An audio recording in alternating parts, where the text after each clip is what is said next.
Welcome back to the series. Today we're on study number 17, the NIPPV trial, published by Kirpalani and colleagues in the New England Journal of Medicine in 2013. NIPPV stands for Nasal Intermittent Positive Pressure Ventilation.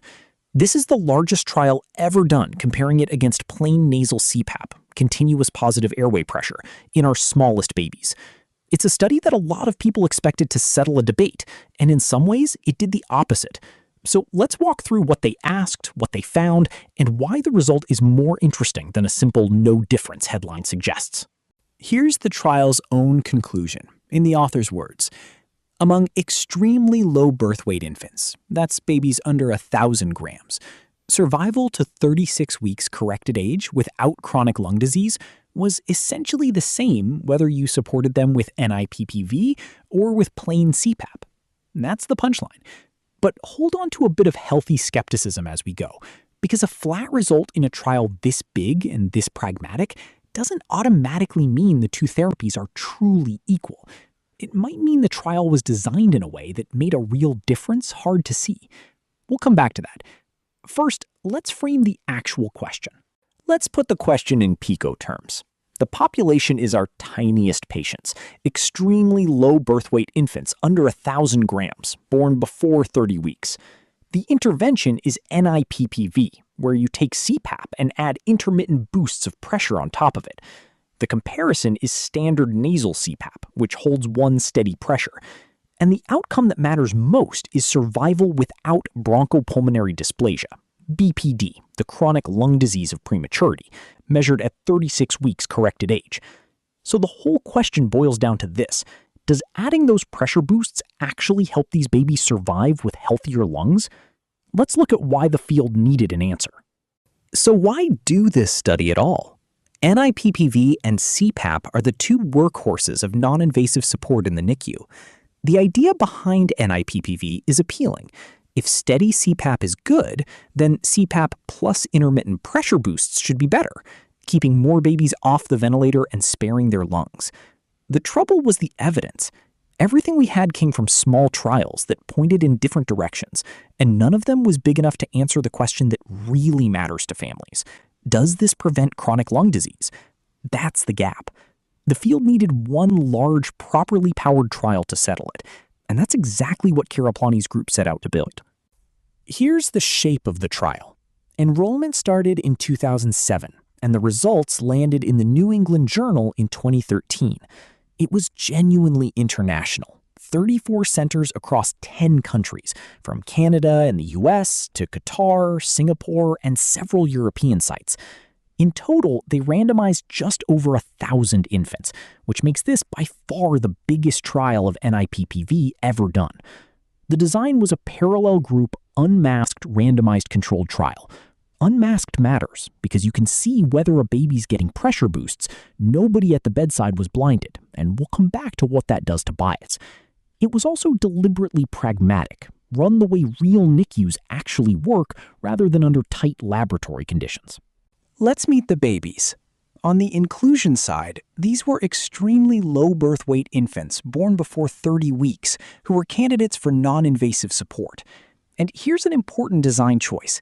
They could be enrolled in one of two very different situations, either as their first-line support in the first week of life, treating primary lung disease, or after their first extubation off the ventilator during the first month. Keep that split in mind because those are physiologically different scenarios. On the exclusion side, they kept out babies who were expected to die, those with congenital or airway abnormalities, anyone needing surgery, and infants with neuromuscular disease.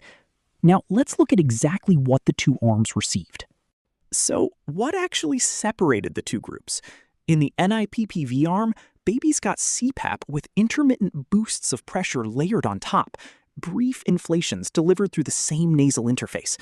Crucially, the trial allowed those inflations to be synchronized with the baby's own breathing, but it didn't require it.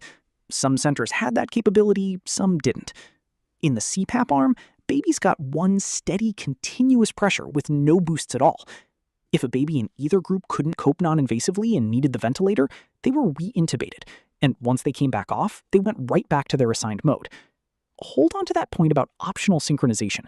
it turns out to matter a lot when we interpret the null result. The primary outcome was a composite, death or BPD at 36 weeks corrected age, counted together.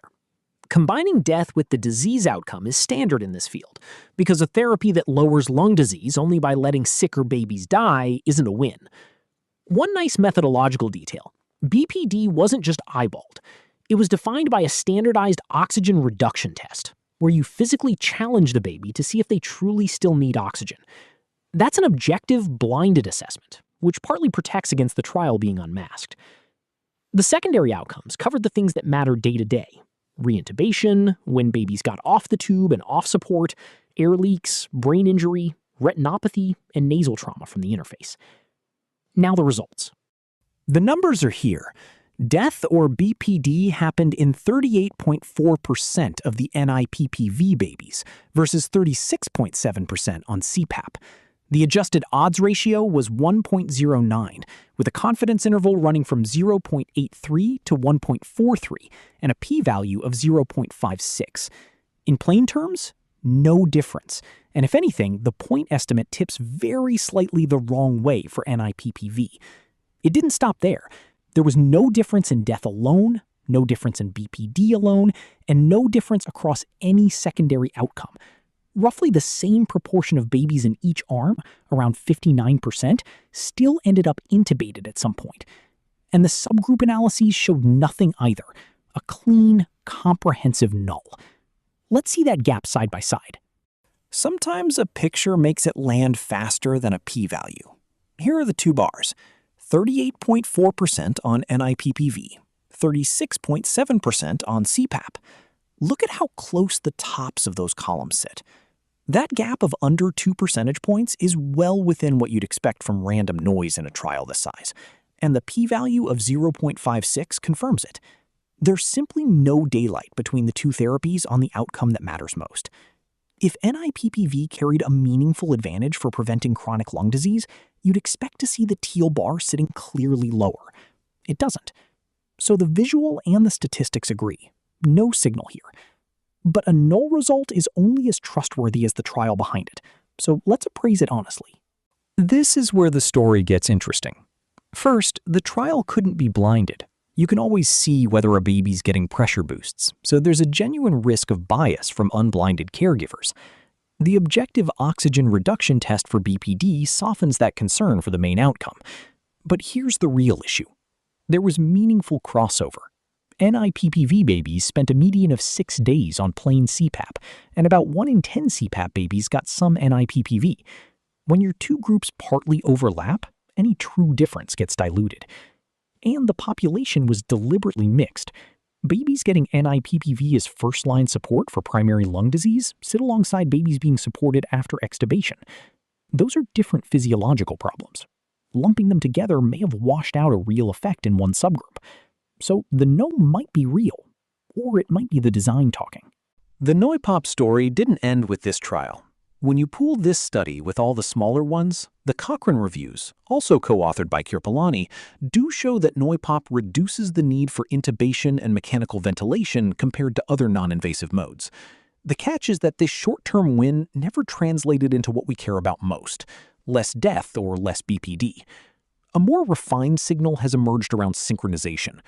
When NIPPV is synchronized to the baby's own breaths and used specifically after extubation, there's a strong signal that it reduces extubation failure, seen both in Cochrane and in Ramaswamy's network meta-analysis. And looking forward, NAVA, which triggers support off the diaphragm's electrical activity, is the promising next step, though the trials so far are small and mixed. So what do we take to the bedside? First, in the biggest and best trial we have, NIPPV did not outperform plain CPAP for the outcome that matters, surviving without chronic lung disease.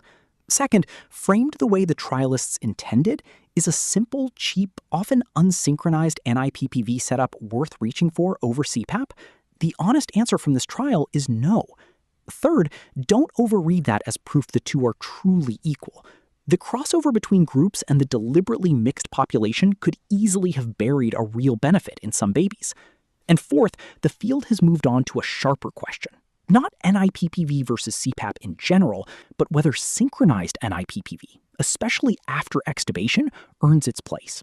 That's where the action is now. It's worth hearing from Kirpalani himself because he's candid about the trade-offs. On the pragmatic design, he makes the point clearly. Its great strength is that it mirrors real bedside practice, so the results generalize to ordinary clinicians. But that same flexibility is its weakness. By allowing both synchronized and unsynchronized devices without enough power to analyze them separately, the trial couldn't isolate the mechanism. He's essentially telling you why the null shouldn't close the book. And on the future, he's precise about what still needs answering. Does synchronization actually shorten time to extubation and reduce BPD? And if it does, which flavor of synchronization wins? Flow-based triggering or triggering off the diaphragm? That's the research agenda he's handing to the next generation. And here are the key references, anchored by the primary paper, Kirpalani and colleagues in the New England Journal in 2013. The 2 Cochrane reviews and the Ramaswamy Network meta-analysis are your go-to sources if you want the pooled picture on NIPPV and on synchronization. The final 3 papers are the early NAVA trials, if you want to follow where the field is heading. That's study number 17, the NIPPV trial, a big, honest, pragmatic study whose null result taught us to ask a better question. I'll see you in the next one.